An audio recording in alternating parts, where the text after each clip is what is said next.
If you haven't visited Slaughter Ranch, make sure you put it on your itinerary for this spring or summer. Do it then because it's absolutely gorgeous. There's a lot of fresh water out there and the grass is green. It's a great place for a picnic lunch. Now we're going to move back to yesteryear, the silent movies where cowboys either wore black hats or white hats and you knew who they were. Where did you find this one, Margaret? On archive.org. Archive.org is a great site for finding lots of stuff. You're going to show them what, maybe 4 or 5 minutes of it? 4 or 5 minutes of Arizona days. So if you want to see the rest, go to archive.org.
Well, you know, Margaret, it's only in one of those old westerns where a heroine could be saved from a fate worse than death. But there are a lot of fates out there in the next few weeks that are great. They are some of the wonderful events that are going on in Cochise County. Take a look at what they are. Cochise College Rodeo will be held at Wren Arena on Fort Huachuca Friday, March 5th and Saturday, March 6th. The local college will host teams from across the Southwest. For more information, call 417-4128.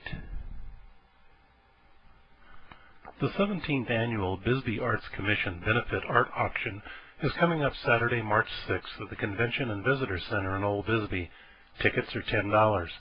Preview of the art will be from 11 a.m. to 4 p.m., a Meet the Artist reception from 6 to 7, and the auction begins at 7 p.m. The ticket price includes the bid card, music, hors d'oeuvres, and a glass of beer or wine. For information, call 432-3554. Folk singer, storyteller, and cowboy historian of the Southwest, Tony Norris, will perform Saturday and Sunday, March 6th and 7th, at the Arizona Folklore Preserve south of Sierra Vista. His website describes him as Garrison Keeler raised on cornbread and beans. Shows are at 2 o'clock each afternoon. For reservations, which are recommended, call 378-6165. Cost is $15 for adults and $6 for children 17 and under. Visit the website at arizonafolklore.com or at tonynorris.com. Chiricahua National Monument will feature a program on the Buffalo Soldiers of the 10th Cavalry every Saturday in March during Archaeology Month. Come learn about how their efforts helped in the last campaign to recapture Geronimo. Bring water, sunscreen, and hiking shoes. Meet at 10 a.m. at the Faraway Ranch parking lot in Chiricahua National Monument. Park entrance fee of $5 per person over age 16 will be charged. No additional charge for the program. Chiricahua is 35 miles south of Wilcox. From Wilcox, take Arizona Highway 186 southeast to the junction with Arizona Highway 181. Turn east and take Highway 181 4 miles to the monument entrance. Call 824-3560, extension 302, for more information. On Sunday, March 7th and 21st, there will be a hummingbird banding at Fort Huachuca. The public is invited to get an up-close look at the catch, band, weigh, measure, and release by scientists of the tiny birds for research purposes. It will take place from 1/2 hour after sunrise until about 10 a.m. Admission is free. Call 417-6960 for information. On Wednesday, March 10th, Friends of the San Pedro River will host an interpretive walk at the Spanish Presidio Santa Cruz de Terrenate, an important historic site within the San Pedro Riparian National Conservation Area. As the Spanish extended their empire out of Mexico, they established a presidio, or fortress, along the San Pedro River. Construction began in 1776. Learn about the presidio and what happened there to make the Spanish abandon the fort in 1780. The walk is about 3 miles round trip and will take about 3 hours. Be prepared for the weather with good shoes, hat, and water. At 9 a.m., meet at the Presidio parking lot off Highway 82, west of the San Pedro River, 1 mile north on In Balance Ranch Road. For more information, call 508-4445 or visit sanpedroriver.org. Celebrate the Arts will be held in Benson Saturday, March 13th through Saturday, March 20th. Presented by the San Pedro River Arts Council, it includes free live performances, an art show, creative workshops, and Kids Day. It will be held at the Benson campus of Cochise College. For information, call 586-1981. We hope you enjoyed this week's show. Join us next week for Cochise County TV. Bye now. Bye.